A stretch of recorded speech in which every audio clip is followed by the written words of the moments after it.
श्री गुरुदेव दत्त. माझ्या सर्व साधक बंधू भगिनींनो, परमपूज्य सौ शकुंतलाताई आपटे लिखित तो महासुखाचा जिमदा पावे या पुस्तकातील वाचनाला किती गोडी लागली आणि ते खाली ठेवावं वाटत नाही. खूप खूप पुढे पण वाचावं, पण मग आपल्या कानाच्या मागे सारखं हे लागलं तर ते बरं वाटत नाही. म्हणून आपण पाच सात पानं वाचतो आहे. असो, आज आपण परमपूज्य श्री मामांची युक्ती याबद्दल पाहणार आहोत. परमपूज्य श्री मामांची युक्ती या संदर्भात एक साधे व्यावहारिक उदाहरण सांगते. पुण्याला माऊलीत काही श्री आप्पा काका शेंडे राहत असत. ते परमपूज्य श्री मामांचे श्रावण अनुष्ठान सुरू झाले की रोज रात्री त्या दिवशीचा सगळा हिशोब करायला बसायचे. जसे सौ शकाला रुपये 5,000 दिले. मी तर त्यांना अगदी व्यवस्थित सगळ्या खर्चाच्या पावत्या देऊन, सर्व पैशांचा हिशोब देऊन शिल्लक राहिलेले पैसे परत देत असे. पण तरीही येणे रकमेची त्यांची एकूण बेरीज मात्र रुपये 10,000 येत असते. कारण ते नकळत एकाच बाजूला दुबार नोंदी करीत असत. त्यामुळे मी त्यांना म्हणायचे की अहो आप्पा काका, तुम्ही मला जे 5,000 रुपये दिले होते त्याच रुपयांचा हिशोब मी तुम्हाला सांगते आहे. त्यावर त्यांचे म्हणणे असे की तू काहीतरीच बोलते आहेस. माझ्याजवळ मी तुला 5,000 रुपये दिले आहेत हे लिहिलेले आहे, पण तू 10,000 रुपये खर्च करून आलीस. खरेदी करतेस की काय करतेस? अशाने मालकाचे दिवाळे निघेल ना. त्यावर मी त्यांना म्हणायचे की अहो आप्पा काका, मी बरोबर हिशोब आणला आहे. त्यावर कसले बरोबर कसले काय असे ते वैतागून म्हणत. त्यांचा आणि माझा अशा प्रकारचा वाद रोजच होत असे. त्यांनी मला 100 रुपये दिले तरी तोच प्रकार, आणि 5,000 रुपये दिले तरी तोच प्रकार होत असे. त्यांना हिशोब कसे समजायचे हेच मला कळत नसे. परमपूज्य श्री मामांचे श्रावण अनुष्ठान सुरू असताना महिनाभर आमचा असाच गोंधळ चालत असे. परमपूज्य श्री मामा आमचे हे बोलणे रोज ऐकत असत. ते शांतपणे श्री आप्पा काकांकडे आणि माझ्याकडे बघत आणि त्याचवेळी गालातल्या गालात हसत स्वतःचे काम करीत राहत. पण ते कधी आमच्या त्या वादात पडत नसत. महिन्याच्या शेवटी अचानक कधीतरी ते श्री आप्पा काकांना हाक मारून म्हणायचे, आप्पा, तुझी ती हिशोबाची वही आण पाहू इकडे. आप्पा काका मग हिशोबाची वही घेऊन त्यांच्यापाशी यायचे. परमपूज्य श्री मामा ती वही घेऊन त्या वहीतल्या सौ शकाला दिले असे लिहिलेल्या सगळ्या दुवार नोंदी खोडून काढायचे आणि म्हणायचे, आप्पा हे बघ, शकाने घेतलेले पैसे आणि हा त्यांचा सगळा हिशोब बघ जुळतो की नाही ते. श्री आप्पा काका वही बघत आश्चर्याने म्हणायचे, कसं काय जमला बुवा तुमचा हिशोब? त्यावर मामा त्यांना गालातल्या गालात हसत म्हणायचे, अरे त्यासाठी युक्ती लागते. युक्ती कळली नाही ना की असे घोटाळे होतात. दोन्ही बाजू एकत्रच. हे असे व्यवहार घडत असते. तसेच परमार्थातही घडते.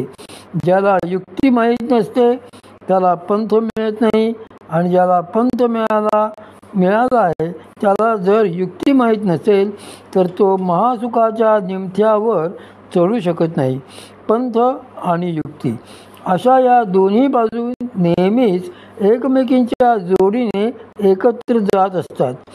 श्री संत तुकाराम महाराज म्हणूनच युक्ती आणि पंथ यांचा आवर्जून एकत्र उल्लेख करतात. हटियाची गोष्टी मोडून टाकावी, सोयी धरावी विठोबाची. येथे मनाच्या परमार्थाला प्रतिकूल वाटणाऱ्या गोष्टी खोडून काढाव्यात ही युक्ती, आणि चित्ताने सदैव श्री विठ्ठलांचीच कास धरावी हा पंथ, असे त्यांनी जोडीनेच सांगितलेले आहेत. हा आपला सगळा प्रवास अध्यात्मातला आहे. त्यामुळे हा जसा आतला आहे तसाच तो बाहेरचाही आहे. म्हणजे यामध्ये आतलीही युक्ती माहीत पाहिजे आणि बाहेरचीही युक्ती माहीत पाहिजे. त्याचप्रमाणे आतला पंथ माहीत पाहिजे आणि बाहेरचाही पंथ माहीत पाहिजे.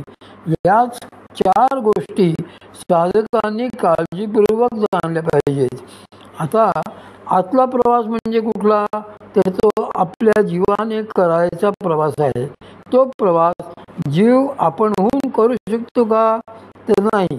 कारण आपल्याला आत कुठे जायचे, कसे जायचे, कसे शिरायचे यातले काही सुद्धा माहीत नसते. आत शिरल्यावर बाहेर कसे डोकवायचे हे देखील माहीत नसते.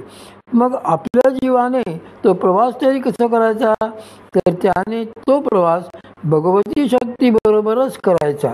ती कुंडलिनी, ती भगवती शक्तीच आपल्या जीवाला सुषुम्नेमधून सहस्रारापर्यंत बिना सायास नेत असते. हा झाला आतला प्रवास. या जीवाबरोबर प्राणही सुषुम्नेत जातात. त्यामुळे हा आतला प्रवास जणू काही आरामशीर घोडागाडीचा असतो. सगळा कुटुंब कबिला घेऊन यात जायचे असते. या प्रवासात एकट्या दुकट्याने जायचे नसते. जीवाने प्राण, अंतःकरण यांच्याबरोबर जायचे असते. असा हा त्या सगळ्यांचा एकत्र प्रवास असतो. या प्रवासाकरता पंथ मात्र माहीत व्हावा. श्री माऊलींना येथे पंथ म्हणजे पंथराज अपेक्षित आहे. पंथ अनेक असतात, पण पंथराज मात्र एकच असतो. पंथराज अनेक नाहीत हे पक्के लक्षात ठेवायचे. जो असा राजमार्ग म्हणजे पंथराज असतो त्यालाच अनुसरून आपल्याला जायचे असते. तो राजमार्ग म्हणजेच सुषुम्नेचा मार्ग. आपल्याला जर तो सुषुम्नेचा मार्ग माहीत असेल तर मग सारे सोपे आहे. पण तो काही आपल्याला माहीत नसतो. तो केवळ परंपरा प्राप्त सद्गुरूंनाच माहीत असतो. म्हणूनच त्यांच्या पाशी जायचे, त्यांना शरणागती व श्रद्धा सेवापूर्वक विचारायचे. अशी शास्त्रज्ञ आहे. या संदर्भात एक छोटीशी गोष्ट सांगते. परमपूज्य श्री मामा ही गोष्ट आम्हाला नेहमी सांगत असतात. रामरावांची योजना. 2 गाढे मित्र होते. एक कृष्णराव आणि दुसरे रामराव. दोघांचा मिळून एकच व्यवसाय होता. ईश्वरी कृपेने धंदा मोठा जोरात चालला होता. त्यातून दोघांनीही भरपूर पैसे मिळवले. रामरावांना एक मुलगाही होता. कृष्णराव मात्र आपत्तीहीन होते. एकदा रामराव कृष्णरावांना म्हणाले की, कृष्णराव, मला असे वाटते की माझ्यानंतर माझे नाव या जगात राहावे. त्यावर कृष्णराव म्हणाले की हो, त्यावर एक सोपा उपाय आहे. तू प्रभू श्रीरामांचे मंदिर बांध. तू मंदिर बांधल्यावर सगळे लोक म्हणतील की हे रामाचे मंदिर रामरावाने बांधले. अशा प्रकारे तुझे नाव शेवटपर्यंत जगात राहील. जसे चाफळला गेले की सगळे म्हणतात की मारुती कोणाचा, तर समर्थांचा. किंवा चाफळचे श्रीराम मंदिर कोणी बांधले, तर ते समर्थ श्री रामदास स्वामींनी महाराजांनी बांधले. तसेच लोक तुझेही नाव घेतील. हे ऐकल्यावर रामरावांना ते मनापासून पटले आणि ते बरे म्हणाले. पुढे त्यांनी ठरल्याप्रमाणे श्रीरामप्रभूचे सुंदर देऊळ बांधले आणि मग काही काळाने ते वारले.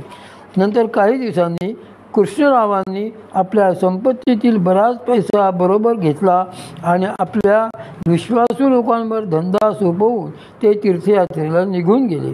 रामरावांचा एकुलता एक मुलगा खूप उधळ्या होता. त्याने इकडे हळूहळू करीत रामरावांचा सगळा पैसा संपवून टाकला. शेवटी खर्चाला काहीच उरले नाही. तेव्हा त्याने आपल्या बायकोला सांगितले की घरात कुठे काही शिल्लक आहे का ते बघ. सगळीकडे पाहून तपासून झाल्यावर बायको त्याला म्हणाली, कुठेच काही नाही, फक्त तिजोरीत कागदाचे 4 कपटे पाडलेले आहेत. ते ऐकून तो म्हणाला, काढ बरं याचे कपटे बाहेर. बघू तरी त्याला काय लिहिले आहे ते. हो बघते, असे म्हणून बायकोनी कागदाचे ते तुकडे बाहेर काढले. त्यावर जे लिहिले होते ते वाचून ती मोठ्या आश्चर्याने नवऱ्याला म्हणाली की अहो, हे बघा यावर काय लिहिले आहे ते. ज्येष्ठ पौर्णिमेला सकाळी 9 वाजता देवळाच्या कळसामध्ये पैसे टाकले आहेत असे या कागदावर लिहिले आहे. अहो, आता ज्येष्ठी पौर्णिमा आली की सकाळी कळस फोडा, म्हणजे आपल्याला पैसाच पैसा मिळेल. झाले. दोघांनी आपले डोके चालवून देवळाचा कळस फोडला, पण त्यातून काहीच निघाले नाही. वडिलांनी किती खोटे लिहून ठेवले आहे असे म्हणून, आणि कळस म्हणजे कळसाच्या खालच्या पायात तरी पैसा असेल असा विचार करून रामरावांच्या मुलाने संपूर्ण देऊळ खोलून पार उद्ध्वस्त केले. तरीही त्यांच्या हाती काही लागले नाही. धनलाभाची युक्ती. काही दिवसांनी कृष्णराव तीर्थयात्रा करून सुखरूप परत आले. परत आल्यानंतर त्यांनी देवळाची बिकट अवस्था पाहिली आणि ते रामरावांच्या मुलाला कळवळून म्हणाले की अरे रे, हे काय केलेस, तू असे करायला नको होतेस. त्या मुलाला काहीच समजेना. मग कृष्णरावांनी स्वतःच्या पैशांनी संपूर्ण देऊळ जसे होते तसे पुन्हा बांधले. काही काळाने रामरावांच्या मुलाला आपल्या उधळेपणाचा पश्चाताप झालेला पाहून त्याला घरी बोलावून ते म्हणाले की हे बघ, आता काही दिवस गप्प बैस. आपल्या व्यवसायात माझ्या देखरेखीखाली नीट लक्ष घाल, कष्ट घे. पुढची ज्येष्ठ पौर्णिमा आली की मग मला बोलाव. त्यावर मुलगा बरे म्हणाला. त्याप्रमाणे पुढे ज्येष्ठ पौर्णिमा आल्यावर त्याने कृष्णरावांना सन्मानपूर्वक बोलावले. रामरावांनी तिजोरीत ठेवलेल्या कागदावर ज्येष्ठ पौर्णिमेला सकाळी 9 वाजता देवळाच्या कळसामध्ये पैसे ठेवले आहेत असे लिहिले होते. कृष्णरावाने ते वाचून व त्यावर विचार करून रामरावांच्या मुलाला सकाळी 9 वाजता कळसाची सावली जिथे जिथे पडली होती तिथेच खणायला सांगितले. त्याने तिथे खणल्यावर त्या जागी त्याला सोने